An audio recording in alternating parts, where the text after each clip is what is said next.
My skin is black. What you looking My at? skin Yeah, black. I feel so good to be black right now. is black. What you look- Welcome to episode 113 of the Black in Fashion podcast. Don't forget, guys, we have so much in store this year, and I want to hear from you. I am your host, Lenise Collier, and we have introduced the Black Note segment where people send in anonymous notes and information about themselves, just wanting to have like a detailed, we want to give you like a detailed like tip and advice, and me and the guest for that day will, of course, share your note and kind of discuss and talk about the different things that you can do. If I'm by myself, of course, I'll just give my advice on it. We have the IMBNF campaign. Please send in your videos. Talk about how it is to be black in fashion and what it means to you to be black in fashion. So I definitely want to hear from you guys. We have a BGDC Black Girls pop-up shop coming at the end of February, so make sure you guys stay tuned for that.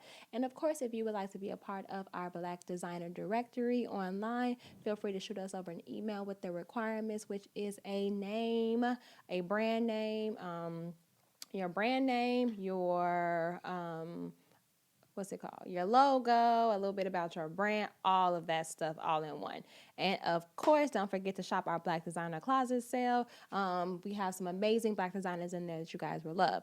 So today's episode, we don't have a guest. You just have me today. I just want to share, just some things that about the industry that I have noticed, and a couple of different things to just keep in mind for people that are currently working in the fashion industry, and just some things to think about if you are trying to get a job in the fashion industry, and or just some advice for things that you should and should not have on your resume.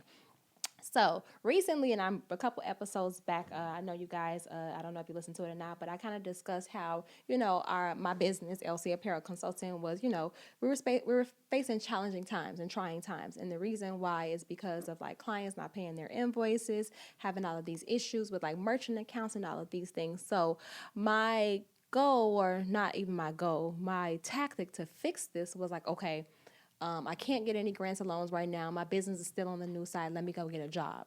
That's something I know I can do. I worked in the fashion industry for many years. I have a very extensive, long resume in product development as well as in production. I've worked for some amazing companies in the past, including like Calvin Klein and Karl Lagerfeld. I've worked with all different like mass retailers like Macy's and Ross and all these different things. So me get a job is nothing. But let me tell you a little bit about just some interview skills off rip that y'all should always have. Be confident in speaking about money and what you can do and what you can bring to the table. So I got an interview at a company for a production manager position, or it was a production coordinator. I'm not really sure. I can't remember because they was all over the place with the damn titles anyway. But got in for the interview, kind of really swooped the lady, told her what I did, what I brought to the table, all this stuff. Now, I did not put on my resume that I owned a company or that I owned a few companies. I put on my resume that I worked at that company. And of course, they asked me about the company, and I literally answered the questions as if I was an employee of LC Apparel Consulting, which was, in my mind, I was fucking cracking up because it's just like, girl, you dead ass over here having a whole lie. Like, you over here. You over here freaking lying, but it sounded so good, like while I was leaving, and I literally was like, oh yeah, they're repositioning and then they're slowing down on business or whatever. So I think it's okay if you're a business owner and you are seeking employment for any reason or anything like that to have your business on your resume, but you need to make it seem like you're an employee of that business. You cannot tell them that you are the business owner. Reason being is that these companies feel like you are out to just get money and capital to build up your business, which we are, without doubt, but they don't need to know that. And then they also feel like there is a conflict of interest or whatnot if you have a fashion business in particular. And more than likely, if you're going for a job in the fashion industry, a lot of times you probably do have some type of side hustle where you're making clothes on the side or you have your own brand. That's fucking normal. However, it's not normal to these companies. They want you to be a fucking robot. And it's okay for the time being because we all have like financial obligations and stuff like that. But what I do want to make sure that you guys are doing is using your voice. So I'm at this interview and I'm speaking about my experiences and stuff like that. And if you're going to like spend most of your time at a job, meaning 40 hours plus a week sometimes, especially if it's a salary-based position, you're going to want to make sure that you're making the amount of money but it's needed to at least have your financial stability so that you can succeed in paying your bills and fulfilling all of your financial obligations. So the offer was, I want to say 65. They told me they couldn't do more than 65. I said, unfortunately, that does not work for me. And I'm saying this in an interview, so we don't even have to get on email and you offer me a position, because I'm not that desperate, and I don't think anyone should be desperate to get a job that they will accept anything. You always have to get what you are worth, and they're always gonna lowball you anyway. So you need to go ahead and upsell yourself even a little bit more than what you would have went for, so that y'all can meet somewhere in the middle.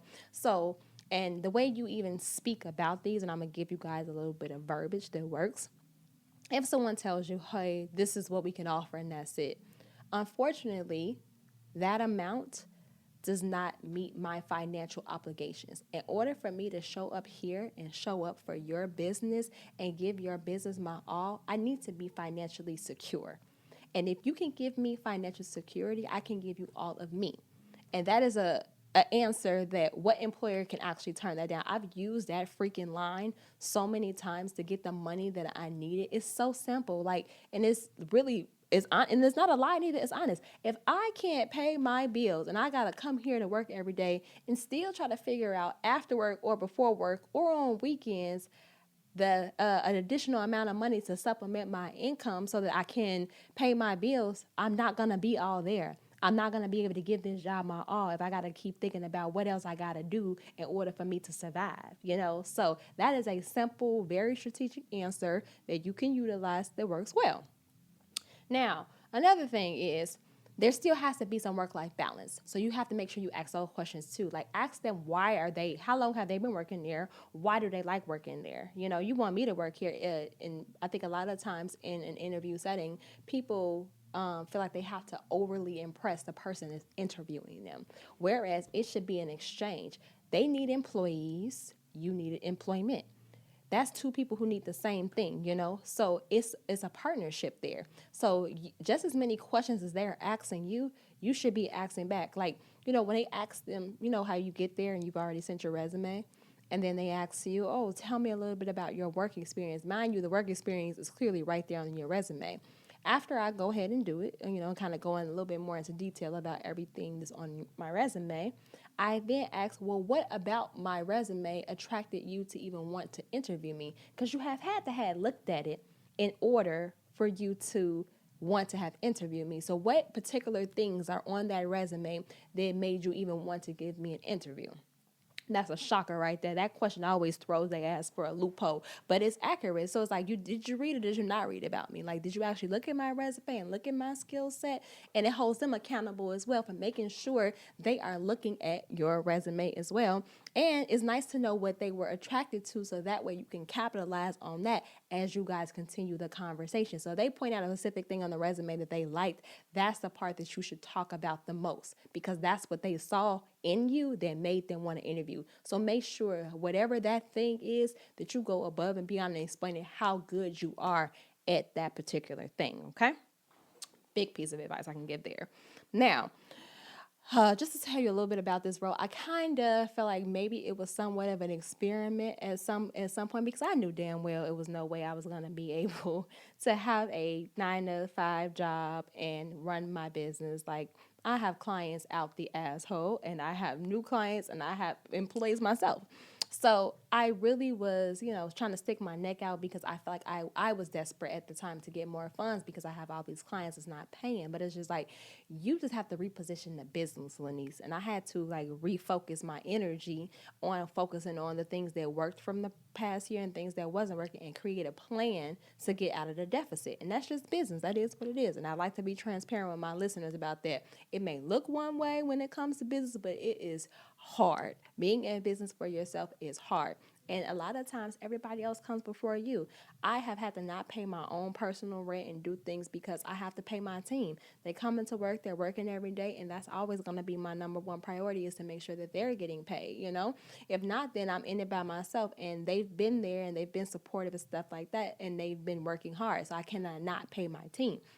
So a lot of times in business, you only see the glitz and the glam side of it, where it's really hard shit. And you got unruly clients, clients that don't understand, clients who want to test my gangster, but I'm all for the challenges when they be trying to test my gangster. It's actually comical when they try to test, because it's just like, you got the right one, sis, because I've gotten to a point in entrepreneurship where I'm not willing to people please. What I am willing to do is be fair. I will be fair and I will take every reasonable attempt to satisfy my customer, but I am not for everyone, and your business is not for everyone. And I'm saying all that to say that entrepreneurship is hard. Working for another person is also hard. So it's like, you really just gotta, pick what it's gonna be. Like, whether I'm gonna work for someone else and they're gonna get on my damn nerve, and I gotta punch this clock, or if I'm gonna work for myself and deal with even more issues, more trials, more tribulations that you wouldn't have to deal with if you're working 9 to 5. Excuse me.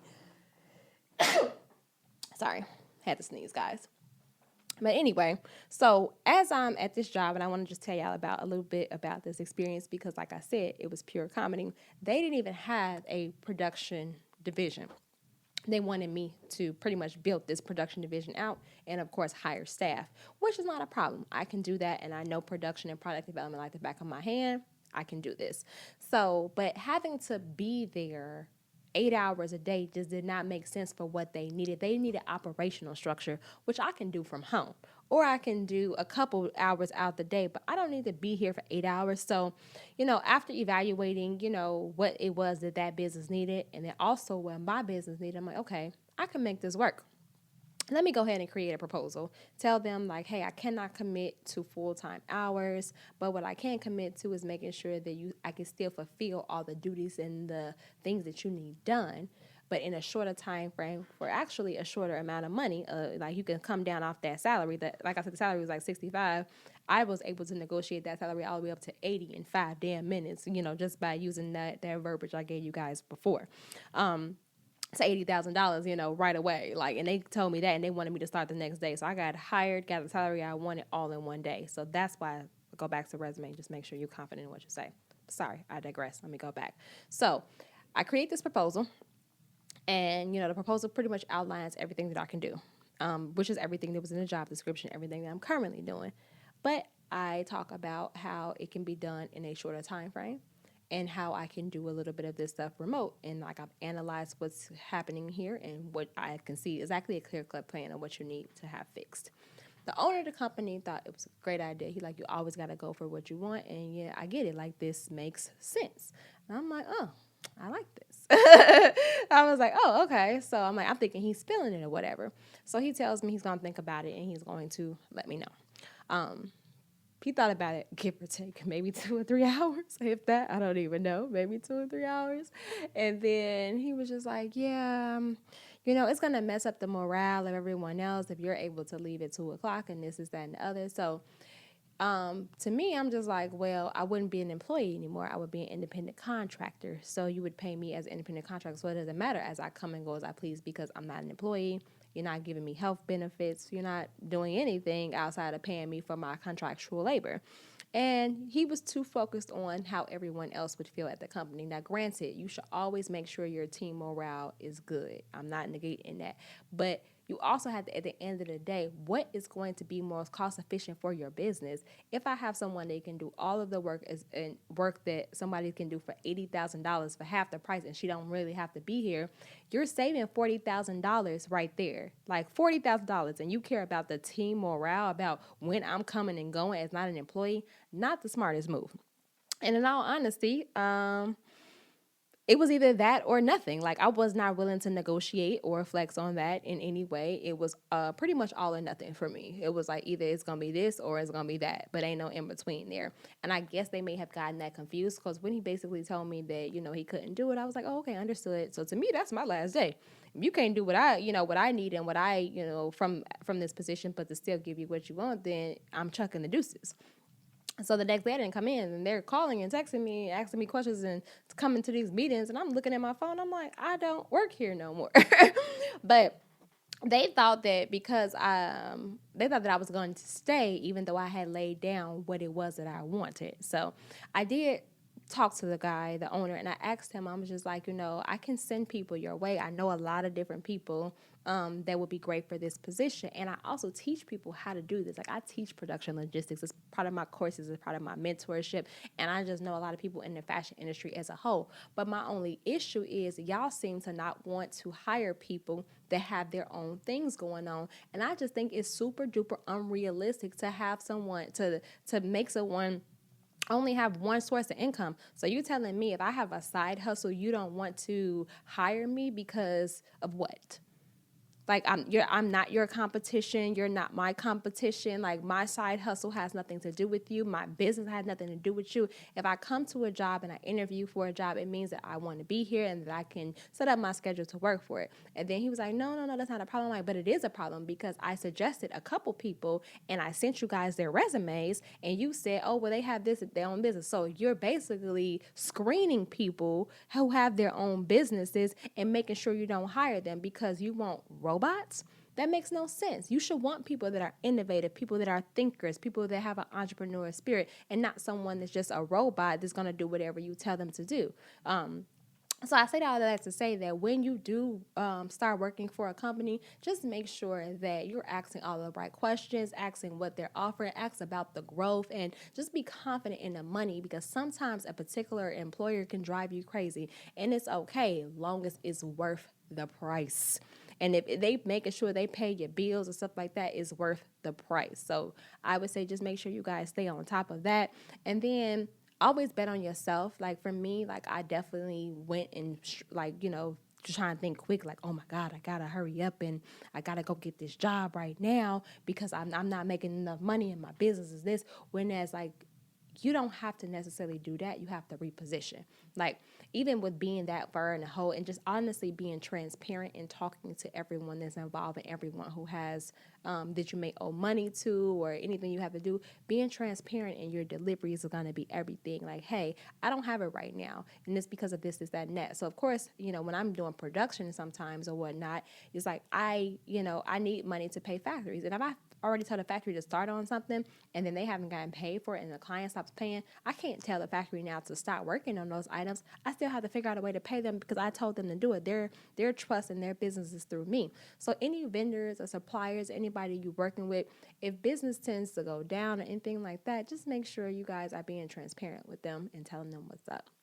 Okay, so that's all I have for this episode. I just wanted to share just like a little bit of brief things just about like entrepreneurship and resume building and stuff like that. If you want to take it off your resume altogether, you can, but I think it's super duper smart to leave your business on your resume and just make it seem like you're an employee. Make up a position name other than owner or CEO and say you that, and that looks great. It's not like they're going to research it anyway because I had thought about that and it never happened. Like, I have a website. I have a whole bunch of business. Clearly, if they ever put my damn name into Google, they would see all the different things that I do in my business, but they didn't, and a lot of people don't. Like, they're not going to go researching the company. They could have put LC Apparel Consultant in Google, and they would have seen nothing but my face all over the place, and they didn't. So don't overthink it.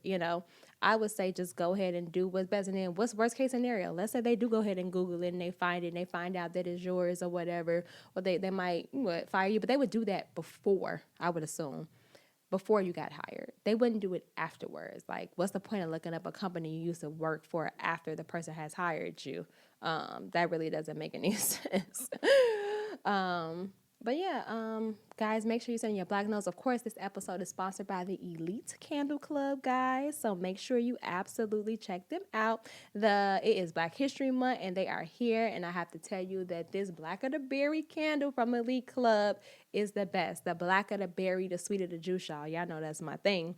I'm on my second one. This is like my second one after like 2 weeks, but I keep the Elite Candle Club on rotation in my house and in the LC Apparel Consulting Studio. Like when I tell you I'm obsessed, I am absolutely obsessed. They are handmade and poured right here in Brooklyn. They do local deliveries and you can also order online. So you know that I'm all about the entrepreneurship and the Black empowerment. So make sure you guys get your candles. So head over to Elite Candle Club and don't forget that Valentine's Day is coming soon. And Elite Candle Club has a romance fragrance that I love. I have it in my bedroom as we speak, y'all. So make sure you check that out. So Back to the matter at hand, guys. You know, Black entrepreneurship, Black power, and Black History Month is my shit.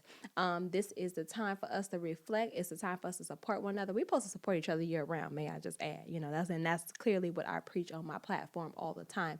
But more than anything, this is the month. This is the month, and I challenge everyone, and I mean I challenge everyone to only shop with Black boutiques, to only shop with Black brands, to only eat at Black restaurants, and to make sure they stay in tune with anything that is a Black product. There's a website called We Buy Black. They have everything down from black toilet paper to Black toothbrushes to Black on deodorant, you name it. I want everyone that is Black to shop Black the entire month of February. And in your post, you should post it on social media, all Black everything, Black designers only, Black boutiques only, Black restaurants only. Whatever you do that's Black, I want you to put Black, whatever that is, and only behind it. And I would love to just make this like a whole movement, guys. All right. So signing out, guys. Stay Black. Peace out.